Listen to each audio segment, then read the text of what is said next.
చైతన్య రథం ప్రేక్షకులకు స్వాగతం, నమస్కారం. నేటి మన చైతన్య రథంలోని ప్రధాన వార్తలు.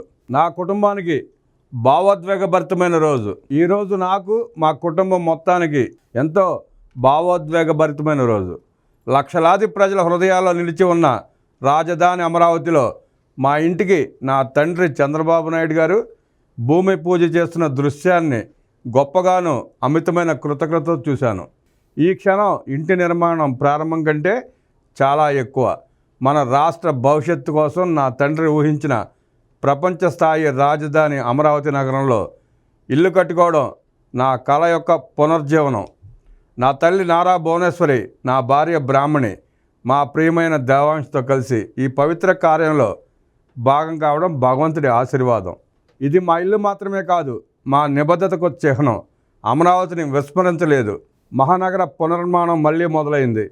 ఎంతో బలంగా, మరింత దృఢంగా, ఏది సాటి రానంత అందంగా రాజధాని పునర్జీవనం అవుతోంది. ఆంధ్రప్రదేశ్ స్ఫూర్తిలాగే నారా లోకేష్ ఐటీ విద్యాశాఖ మంత్రి 2014-2019 ఆ మధ్యలో విభజిత ఆంధ్రప్రదేశ్. కూర్చుంటానికి ప్లేస్ లేదు, నుంచుంటానికి స్థలం లేదు. అలాంటి పరిస్థితుల్లో మన రాష్ట్రంలో పరిపాలన చేస్తేనే ఆ రాష్ట్రం త్వరితగతంగా అభివృద్ధి చెందుతుందని, పరిపాలన సాధ్యమవుతుందని ఆయన ఆ కోణంలో ఆలోచించి అమరావతికి వచ్చి బస్సులో పడుకుని పాలన చేశాడు ఆయన.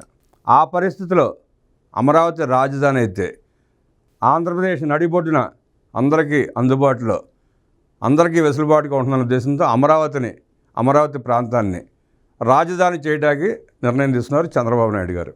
ఇక భూసేకరణ అంటే మాటలు కాదు. ప్రపంచంలో, దేశంలో ఏ పార్టీ కానివ్వండి, ఏ నాయకుడు కానివ్వండి పిలిపించినా సెంటు భూమి ఇచ్చే పరిస్థితి లేని రోజుల్లో చంద్రబాబు నాయుడు గారు ఒక్క పిలుపుతో సుమారుగా 33,000 ఎకరాలు భూమి ఆ ప్రాంత రైతులు ఆయన మీద గౌరవంతో, ఆయన మాట మీద నమ్మకంతో ల్యాండ్ పూలింగ్ కింద ఇచ్చారు. డబ్బులు ఇస్తే కూడా భూమి ఇవ్వని రోజుల్లో కేవలం చంద్రబాబు నాయుడు గారి మాటను నమ్మి ఆయన మీద గౌరవంతోనే ఆ 33,000 ఎకరాలు సుమారుగా 29,000 మంది రైతులు భూమి ఇచ్చారంటే చంద్రబాబు నాయుడు గారి నిబద్ధత, ఆయన పాలన మీద, ఆయన వ్యవహారాల మీద ఉన్న నమ్మకం. ఆ టైంలో ఆ ల్యాండ్ పూలింగు, తదితర కార్యక్రమాలు, డిజైన్లు, అభివృద్ధి, వీటి మీదే ఆయన ఫోకస్ అంతా ఉండిపోయి ఇల్లు కట్టుకోవాలన్న ఆలోచన కూడా చేయలేదు ఆయన. ముందు రాష్ట్రం బాగుండాలి, రాష్ట్రం అభివృద్ధి చెందాలి, రాష్ట్రంలో ప్రజలు సుఖశాంతులతో ఉండాలన్న ఉద్దేశంతో పనిచేశారే తప్ప నాకంటూ ఒక ఇల్లు ఉండాలి అన్న ఆలోచన ఆయన చేయలేదు. 2019లో ఎన్నికలకు ముందు ఎవరో కట్టినింటిని బలవంతంగా లాక్కుని నా ఇల్లు ఇక్కడే, నేను ఇక్కడే నివాసం ఉంటా, రాజధాని అమరావతి అని అబద్ధాలు చెప్పి నమ్మించి మోసం చేసి ముఖ్యమంత్రి చేపట్టిన జగన్మోహన్ రెడ్డి గారు తర్వాత ఎలా చేశాడో, అమరావతిని ఎలా నాశనం చేశాడో చూసాం. ఆనాడు చంద్రబాబు నాయుడు గారు పటిష్టంగా సిఆర్డీని ఏర్పాటు చేయడంతో అమరావతిలో ఎండిపోయిన గడ్డి మొక్క కూడా పీకలేకపోయాడు జగన్మోహన్ రెడ్డి గారు. 3 రాజధానులంటూ నాటకాలు ఆడాడు, 3 ప్రాంత ప్రజలను మోసం చేశాడు. ఆంధ్రప్రదేశ్కి రాజధాని లేకుండా చేయగలిగాడు, కానీ రాజధానిని మార్చడం జగన్మోహన్ రెడ్డి వల్ల కాల. అనేక ప్రయత్నాలు చేశాడు, 100 కోట్లు ఖర్చు పెట్టాడు లాయర్లకి, ఏదో రకంగా దాన్ని నాశనం చేయాలని. ఆయన వల్ల కాల. ఎందుకు కాలేదంటే చంద్రబాబు గారు ఏర్పాటు చేసిన సిఆర్డీ అంత పటిష్టంగా చేశాడు. ఆయన ఇంచి కదల్చలేని స్థితిలో సిఆర్డీని ఏర్పాటు చేశారు. అందుకే ఎన్ని జిమ్మికలు చేసినా, ఎన్ని పిల్లిమొగ్గలు వేసినా ఆఖరికి జగన్మోహన్ రెడ్డి గారు బోల్తా పడ్డారు తప్ప అమరావతి ఇంచు కూడా బెసకల.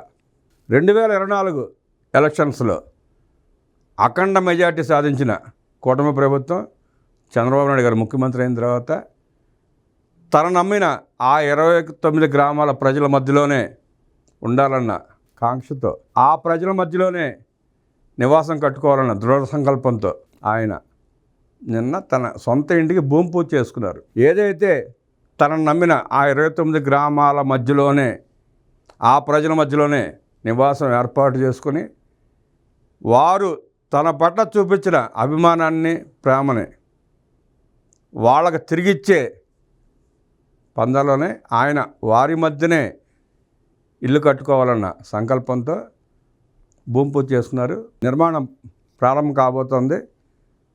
సంవత్సరం లోపే ఇల్లు రూపుదిద్దుకోవడం ఉంది. అక్కడి నుంచి ఆయన పాలన సాగిస్తారు. ఆ ప్రజల మధ్యలో నుంచే చంద్రబాబు నాయుడు గారి పాలన సాగుతుంది. 2-3 సంవత్సరాల్లో అమరావతి మొత్తం రూపురేఖలు మారుతాయి, అభివృద్ధి చెందుతుంది. ఆ ప్రజలు వ్యక్తపరిచే సంతోషాన్ని వారి మధ్యనే పంచుకోవాలన్న సదుద్దేశంతో చంద్రబాబు నాయుడు గారు గృహాన్ని ఏర్పాటు చేసుకోవడం సంతోషకరం. ఈ సందర్భంగానే లోకేష్ గారు ట్వీట్ చేశారు. అలానే సొంతింటికి శంకుస్థాపన, హాజరైన ముఖ్యమంత్రి కుటుంబం, నిరాడంబరంగా శుభ కార్యక్రమం. ఏపీ సీఎం చంద్రబాబు రాజధాని అమరావతిలో తన ఇంటి నిర్మాణ పనులకు బుధవారం శంకుస్థాపన చేశారు. కుటుంబ సమేతంగా కార్యక్రమంలో పాల్గొన్నారు. వెలగపూడి సచివాలయం వెనుక E9 రహదారి పక్కనే ఇంటి నిర్మాణం చేపట్టారు. గత ఏడాది డిసెంబర్లో వెలగపూడి రెవెన్యూ పరిధిలో 5 ఎకరాల విస్తీర్ణంలోని నివాస ప్లాట్ను ఇదే గ్రామానికి చెందిన రైతు కుటుంబం నుంచి కొనుగోలు చేసిన విషయం తెలిసిందే. ఇటీవలే ప్లాట్ రిజిస్ట్రేషన్ ప్రక్రియ పూర్తయింది. ఇంటిని 1455 గజాల విస్తీర్ణంలో G+1లో నిర్మించనున్నారు. పనులు పూర్తి చేసి ఏడాదిలోపు గృహప్రవేశం చేయాలని భావిస్తున్నారు. కార్యక్రమంలో చంద్రబాబు సతీమణి నారా భువనేశ్వరి, మంత్రి నారా లోకేష్, ఆయన సతీమణి బ్రాహ్మణి, కుమారుడు దేవాంశ్ పాల్గొన్నారు. ఇది అమరావతి పునఃప్రారంభమవుతున్న సందర్భంగా చంద్రబాబు నాయుడు శంకుస్థాపన చేసుకోవడంతో ఆ ప్రాంత ప్రజల్లో ఆనందోత్సవాలు వెల్లువరుస్తున్నాయి. సంతోషంగా ఉన్నారు. గత 5 సంవత్సరాల్లో వాళ్ళు పడ్డ కష్టాలు, బాధలన్నీ మర్చిపోయారు.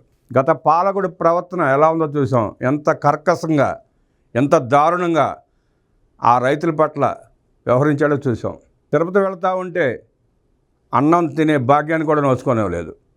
విస్తరాకులు లాగి పారేశారు. వంట సామాగ్రి చెల్లా చెదురు చేశారు. మిట్ట మధ్యాహ్నం రోడ్డు మీద అన్నం తిన్న దృశ్యాలు కూడా మనం చూసాం. అలాగే శ్రీకాకుళం సూర్య దేవాలయానికి వెళ్తూ ఉంటే దారి మధ్యలో రాజమండ్రి దగ్గర ఆనాటి ఎంపీ చేత, మాజీ ఎంపీ చేత పెట్రోల్ సీసాల మీద విసిరేపించి వాళ్ళని భయభ్రాంతులకు గురి చేసి పారిపోయేలా చేశాడు. ఇదే జగన్మోహన్ రెడ్డి గారు. తన మంత్రుల చేత అవాకులు చవాకులు పేలిచ్చాడు. శ్మశానం అన్నాడు, దారుణంగా మాట్లాడించాడు. ఆఖరికి పక్కనే ఉన్న కనకదుర్గమ్మ దేవాలయానికి ఆ రైతులు నడుచుకుంటూ వెళ్తాంటే కూడా అడ్డగించాడు. దర్శనానికి కూడా వెళ్ళనేవలా.